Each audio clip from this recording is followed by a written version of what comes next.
Everyone মই মেঘালীয়ে পুনৰবাৰ স্বাগতম জনাইছোঁ মোৰ চেনেলটিত আপোনালোক সকলোকে আজি এটা ব্ৰাইডেল মেকআপ লুক কৰিবলৈ ওলাইছোঁ প্ৰথমতে মই জনসনৰ ৱেট টিস্যু এখন লৈছোঁ আৰু মোৰ মুখখন ভালদৰে সাফা কৰি লৈছোঁ সেকেন্ড স্টেপটো হ'ল ময়শ্চাৰাইজাৰ আৰু মই ময়শ্চাৰাইজাৰৰ কাৰণে পন্ডছ লাইট ময়শ্চাৰাইজাৰটো ব্যৱহাৰ কৰিছোঁ মেকআপটো স্মুথ আৰু লং লাষ্টিং ৰাখিবলৈ প্ৰাইমাৰটো বহুত দৰকাৰী হয় আৰু মই ইয়াতে দুটা প্ৰাইমাৰৰ অপচন দেখাইছোঁ আপোনালোকক প্ৰডাক্টৰ ডিটেইলখিনি ডেসক্ৰিপচন বক্সত দিয়া আছে পিম্পল ডাৰ্ক সাৰ্কলখিনি হাইড কৰিবলৈ মই এটা ডাৰ্ক শেডৰ কাৰেক্টাৰ ব্যৱহাৰ কৰিছোঁ আৰু আন্ডাৰ আই তলত ভালদৰে মই লগাই লৈছোঁ ফিংগাৰৰ সহায়ত স্কিন কাৰেকশ্যন কৰিবলৈ সদায় এটা ডাৰ্ক শেড ল'ব লাগে স্কিন টোনতকৈ ফাউণ্ডেশ্যনত তিনিটা অপচন আছে প্ৰথমটো হ'ল পেক কসমেটিকৰ আৰু সেকেন্ডটো হ'ল ফৰএভাৰ 52 আৰু থাৰ্ডটো হ'ল এয়াৰ ব্ৰাছ ফ্ললেছ ফাউণ্ডেশ্যন এটো অকমান এক্সপেন্সিভ হয় কিন্তু এপ্লাই কৰাৰ পাছত বেছখন বহুতেই ধুনীয়া ফ্ললেছ দেখায় এতিয়া তিনিটা ফাউণ্ডেশ্যন মই একেলগে মিক্স কৰি মুখত ভালদৰে এপ্লাই কৰি লৈছোঁ ফিংগাৰৰ সহায়ত তাৰ পাছত মই ব্লেন্ড কৰি ল'ম এটা ভাল বিউটি ব্লেন্ডাৰৰ সহায়ত মই ব্লেন্ড কৰি লৈছোঁ আৰু ডিঙিটো ব্লেন্ড কৰা বহুত দৰকাৰী হয় নহলে মুখৰ লগত ডিঙিটো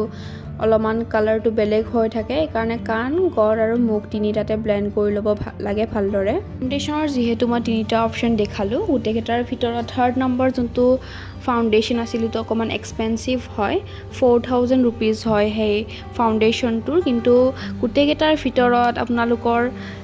ভাল ফাউণ্ডেশ্যন বিচাৰিলে ফৰএভাৰ 52 ফাউণ্ডেশ্যনটো বেছি ভাল হ'ব নেক্সট মই চুইচ বিউটিৰ কনচিলাৰটো লৈছোঁ এইটো বিৰাটেই হাই কভাৰেজ প্ৰভাইড কৰে কনচিলাৰ সদায় 1 টোন বা 2 টোন লাইটাৰ ল'ব লাগে স্কিন টোনতকৈ বা ফাউণ্ডেশ্যনতকৈ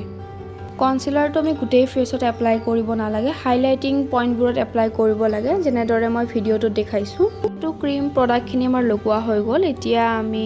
লক কৰিবলৈ এটা লুজ পাউডাৰ ব্যৱহাৰ কৰিছোঁ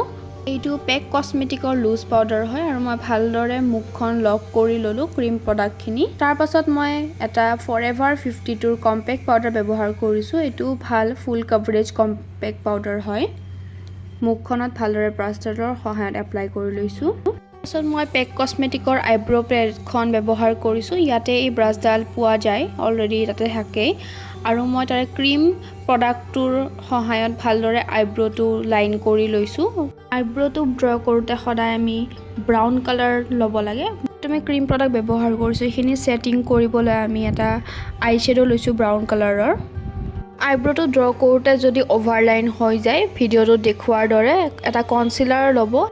কনচিলাৰটোৰ সহায়ত এক্সট্ৰা যিখিনি লাইন হৈছে সেইখিনি আমি কনচিল কৰি ল'ব পাৰিম ভিডিঅ'টোত দেখিবলৈ পাইছে তাৰপাছত মই অলপমান ব্লেন্ড কৰি দিম ব্লেন্ড কৰি দি আকৌ অকণমান মিলাই ল'ম সেইটো আপোনালোকে নিজৰ হিচাপত চাই ল'ব ইয়াতে আইশ্বেডোৰ বাবে মই তিনিটা অপচন দিছোঁ আপোনালোকক কিন্তু চবতছে ভাল আইশ্বেডোখন যদি আপোনালোকে বিচাৰে এইখন মাৰ্চৰ আইশ্বেডোটো পেলেট বহুতেই বেছি ভাল হয় আপোনালোকে ল'ব পাৰে অৰেঞ্জ আৰু ব্ৰাউন কালাৰ মিক্স কৰি মই আইলিডত প্ৰথমতে বেছ হিচাপে ব্যৱহাৰ কৰি লৈছোঁ আৰু ব্লেন্ড কৰি লৈছোঁ ভালদৰে যিমানে ব্লেন্ড কৰিব সিমানে আই লুকটো স্মুথ দেখাব তাৰপাছত মই এটা ডাৰ্ক ব্ৰাউন কালাৰ লৈছোঁ আৰু মিডল আইলিডত এপ্লাই কৰি লৈ ভালদৰে ব্লেন্ড কৰি লৈছোঁ যাতে কালাৰটো অলপমান ডাৰ্ক হৈ যায় আৰু এয়া দেখিছেনে মই পাউডাৰ এপ্লাই কৰি থৈ দিছোঁ লুজ পাউডাৰ কাৰণ আমাৰ টি জোন এৰিয়াটো বহুত মানে খামি যায় গতিকে অলপ পাউডাৰ এপ্লাই কৰি থৈ দিলে এইটো প্ৰব্লেম নাহে তাৰপাছত মই মাৰ্চ পেলেটখনৰ পৰা দুটা শিমাৰ শ্বেড মিক্স কৰি লৈ আইলিডত ভালদৰে এপ্লাই কৰি লৈছোঁ শিমাৰ বা গ্লিটাৰ এইটো কাৰণে লগোৱা হয় যাতে আই লুকটো আমাৰ ইনহেন্স হৈ যায় আৰু যিহেতু এইটো আমাৰ ব্ৰাইডেল মেকআপ হয় গতিকে আমি অলপমান আই লুকটো ইয়াতে হেভি ৰাখিব বিচাৰিছোঁ তাৰপাছত মই পেক কসমেটিকৰ পেলেটখনৰ পৰা এটা সিলভাৰ কালাৰৰ গ্লিটাৰ লৈ তাৰে ওপৰত এপ্লাই কৰি লৈছোঁ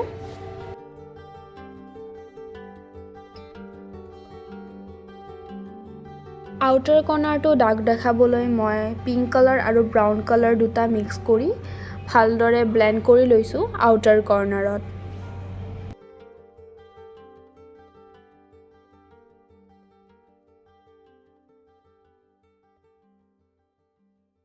তাৰপাছত মই এটা এংগল ব্ৰাছ লৈছোঁ আৰু লৱাৰ লেছ লাইনত মই ব্ৰাউন কালাৰ এটা স্মাজ কৰি লৈছোঁ তাৰ পাছত মই নাইকাৰ এইটো জেল লাইনাৰ লৈ ভালদৰে এপ্লাই কৰি লৈছোঁ চকুৰ তলত। আপোনালোকে মেবলিনৰো ল'ব পাৰে, কিন্তু মেবলিনতছে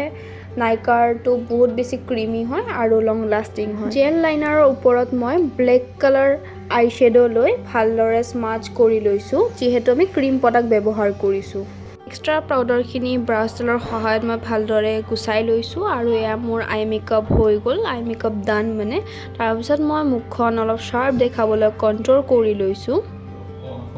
নাকটো শ্বাৰ্প দেখাবলৈ মই নোজ কণ্ট্ৰল লগতে কৰি লৈছোঁ।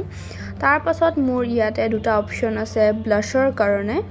প্ৰথমটো হ'ল ফেচেছ কানাডাৰ আৰু ছেকেণ্ডটো হ'ল পেক কছমেটিকৰ, আৰু দুটাৰ শ্বেডে মই ভালদৰে মিক্স কৰি লগাই লৈছোঁ।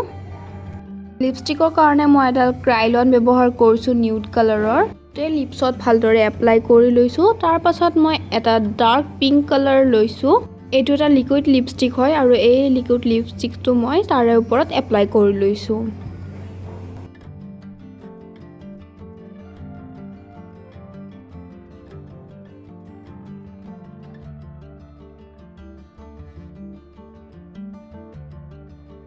তাৰপাছত মই মেবলিনৰ মাস্কাৰাডালৰ সহায়ত আইলেছটোত ভালদৰে মাস্কাৰা লগাই লৈছোঁ